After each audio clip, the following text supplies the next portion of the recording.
The greatest enemy a pirate ever faced was not the Royal Navy. It was not the cannons or the muskets or the swords. The greatest enemy was invisible. It lived in the darkness between the wooden planks. It multiplied in the barrels of stagnant water. It crept through the quarters at night and stole men's minds before it stole their lives. It was called the sea itself, and it killed more pirates than any battle ever could. When Edward Teach, known as Blackbeard, sailed the Atlantic and the Caribbean between 1714 and 1718, he commanded a ship called the Queen Anne's Revenge. She was a 300-ton merchant vessel, captured and refitted as a pirate ship. She had a crew of approximately 400 men, the standards of the era, formidable. But aboard that, every single day was a battle against an enemy, never slept. This is the story of how pirates survived the sea, and why that survival was their true victory. The first enemy was water, fresh water. On the Queen Anne's Revenge, a ship carrying 400 men, water was rationed with mathematical 1 gallon per man per day. That gallon had to be used for drinking, cooking, and washing.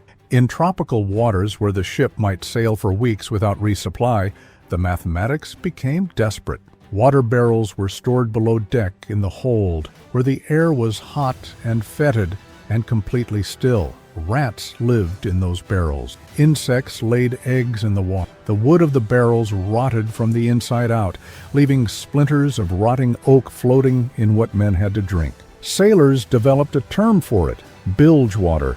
Water that had been stored so long that it separated into layers. The clean water on top, the black sludge of rot and decay on the bottom. Men drank it anyway, because the alternative was death from thirst, which came faster than death from disease. The solution was brutal and practical. Pirate captains implemented a strict rationing system. The captain drank fresh water.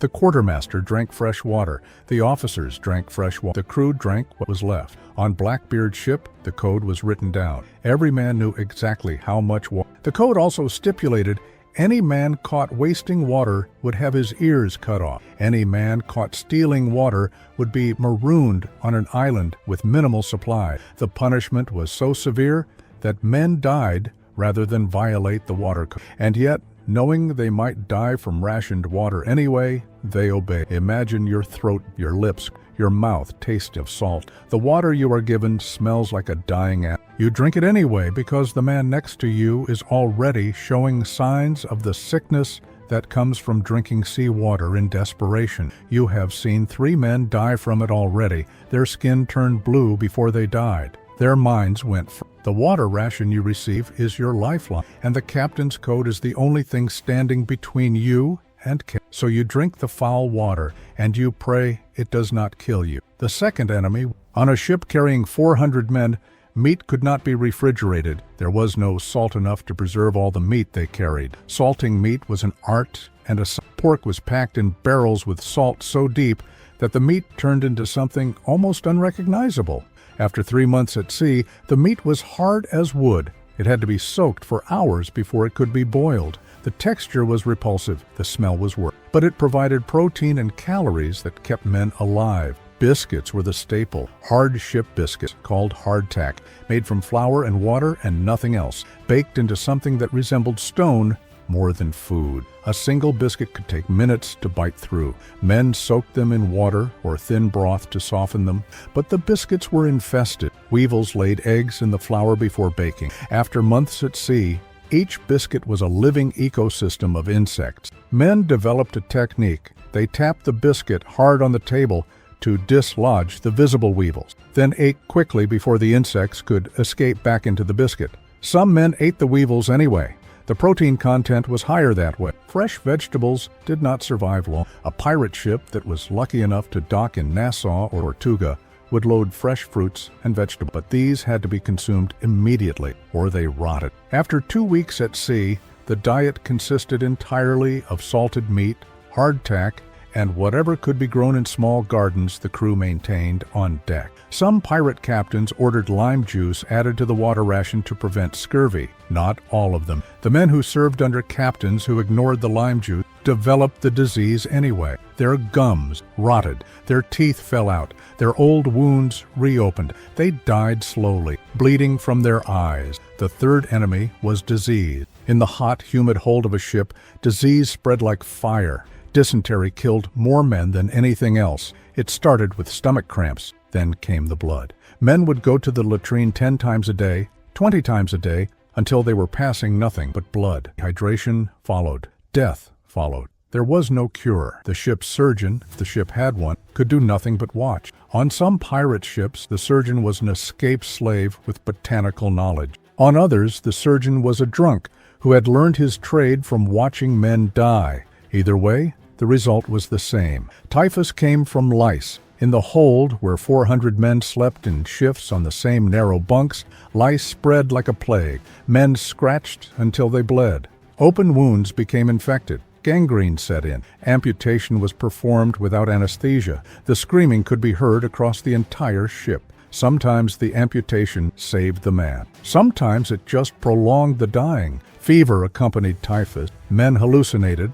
They attacked crew members. They had to be restrained or locked below deck. Some of them never recovered. They spent the rest of their lives broken in mind. Imagine the smell. 400 men, most of them unwashed, living in a space below deck that is perhaps 20 feet wide and 40 feet long. No ventilation, no plumbing. Human waste collected in buckets. The buckets were emptied overboard, but not always frequently. The stench combined with the smell of rot from the food stores, mold from the wooden hull, and the specific reek of men dying of dysentery. The smell was so powerful that new sailors vomited for the first week. After a month, they no longer noticed it. Their sense of smell had shut down, but the disease still there, spreading. The fourth enemy was the structure of the ship itself. A wooden ship with constant battle against decay. The hull was made of oak, which was rot-resistant but not rot-proof. Every wooden plank had to be inspected regularly. Woodworms, larvae of the ship timber beetle, could tunnel through a plank and compromise the integrity of the ship. A hole the size of a finger created by woodworm could eventually lead to a catastrophic leak. Pirate crews spent hours every week caulking seams, replacing rotted wood, and applying tar and pitch to seal the gaps. The work was constant. It was also dangerous. Men fell into the sea. Men were crushed by falling timbers. Men lost fingers and hands to the tools. The carpentry work required on a ship was sophisticated. The carpenter had to understand wood grain, water pressure, and the mechanics of how a ship moved through water. A bad repair could cause the entire ship to split open. A good repair could keep a damaged ship seaworthy for months. Pirates recruited experienced carpenters with promises of a higher share of plunder. These men were valuable. They were also worked to exhaustion. On a ship in constant battle against decay, the carpenter never rested. The fifth enemy was hierarchy, mutiny. On a pirate ship, the hierarchy was different from the Royal Navy. A pirate captain was elected by the crew.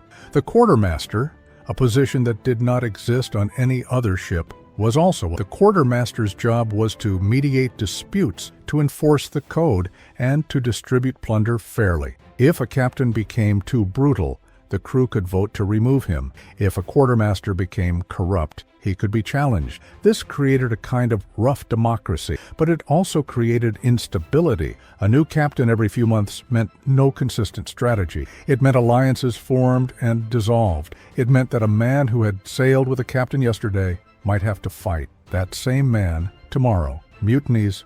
A mutiny on a small ship with a closed food supply could turn catastrophic. Men would lock the officers below deck. Officers would lock the men below deck. Whoever controlled the water and the food supplies would eventually control the ship. History recorded mutinies where men died of thirst while locked in the hold, guarded by men who were also slowly dying of thirst above deck. The mutineers won the ship but lost so many men in the process that the ship became a ghost vessel, barely able to sail. Blackbeard maintained control through reputation and brutality. He was known to be unpredictable, a man who laughed while the ship was being attacked, a man who would whip a crew member for no reason, then give that same man double rations the next day. The unpredictability kept men off balance. They could not predict what Blackbeard would do, so they stayed alert. They obeyed. They did not mutiny. The strategy worked for 4 years. Then the Royal Navy caught him, and he was hanged. The sixth enemy, storm. In the open Atlantic during hurricane season, a ship could encounter waves 30 feet high. The ship would rise up the face of the wave, crest at the top, and then plunge down the other side. Men lashed themselves to the rigging to avoid being swept overboard. The sails would tear, ropes would snap, wood would crack.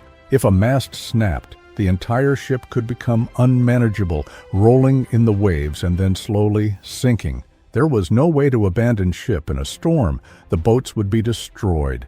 The men would have to stay aboard, fighting the ship itself, until either the storm passed or the ship sank. Storm survival required skill and luck and desperation. The crew would deploy sea anchors, canvas bags filled with water, dragged behind the ship to slow its drift and keep it pointed toward the wave. They would furl the sails to reduce the pressure on the mast. They would pump water from the hold constantly to prevent the ship from becoming too heavy and sinking. The work was continuous and exhausting. Men worked in 12-hour shifts, then collapsed. Other men took their place. The ship would pitch and roll, and men would be thrown across the deck. Broken bones were common. Death from being crushed between rolling cargo barrels was not uncommon. The seventh enemy was isolation. A pirate ship could be at sea for months without seeing land. The horizon was endless. The same men day after day, the same water, the same food, the same wooden planks under your feet. The human mind was not designed. Men developed what was called the melancholy, a kind of depression that made them want to jump overboard. Others developed a kind of madness, hallucinating voices or seeing things that were not there. Drinking was the escape. Pirate ships carried rum as part of the ration, and men drank heavily. Drunk men were dangerous. Drunk men started fights. Drunk men got people killed. Nassau, the pirate haven in the Bahamas, was the opposite of the ship. It was land. It was women. It was fresh food and rum and the possibility of forgetting the sea for a few weeks. Pirates spent their plunder in Nassau with the desperation of men who knew they might never spend money again. They drank until they fought over women. They gambled away their shares of plunder, and then, when the money ran out, or when the Royal Navy was getting close, they returned to the sea. They returned to the slow, grinding battle against every invisible enemy. The eighth enemy was time. Every pirate knew that his life had an expiration date. The average pirate career was less than 5 years. Some men lasted a few months before deserting or being killed or dying from disease. The lucky ones lived long enough to retire with a fortune. Most did not. Blackbeard lasted 4 years. Captain Kidd lasted longer, but he was eventually caught and hanged. Anne Bonny and Mary Read, two women who disguised themselves as men to sail with pirates, both died in prison. The career path led to one of 3 outcomes: death at sea, death by execution, or retirement with enough money to disappear into the colonies. The pirates knew this. They sailed anyway. The pirate code was their response to the invisibility of the enemy. Because the sea itself could not be defeated, the pirates created a structure to maximize their chances of surviving it. The code was written down. Every crew member signed it. It stipulated who got what share of the plunder, when they could drink, who would arbitrate disputes, what the punishments would be for violating the code. The code was not about cruelty, it was about survival. It was about making the irrational rational. It was about turning an impossible situation into one that could be endured. When modern people think of pirates, they think of action and adventure, treasure, and romance. They think of Blackbeard because his name has survived. The truth is simpler and simpler. Pirates were men who had no choice. They were escaped slaves and runaway indentured servants and men who had been pressed into the Royal Navy and deserted. They were dead. The sea did not care about their desperation. The sea took what it wanted, and the pirates, in response, created a kind of genius, an engineering of survival, a code of conduct that let 400 broken men live and work together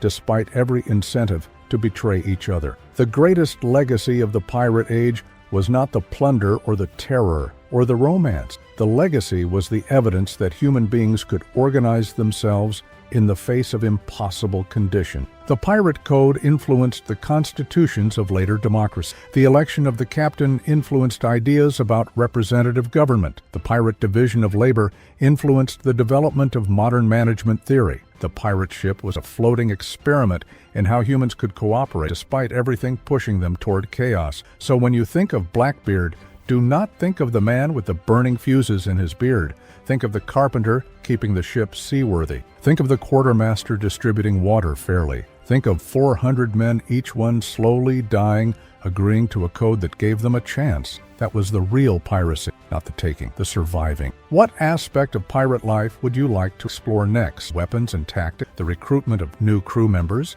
the economy of piracy and how plunder was actually divided, the women who sailed as pirates, the end of the age, and why piracy disappeared. Let me know in the comments, and we will dive deeper into the hidden systems that made the age of piracy possible.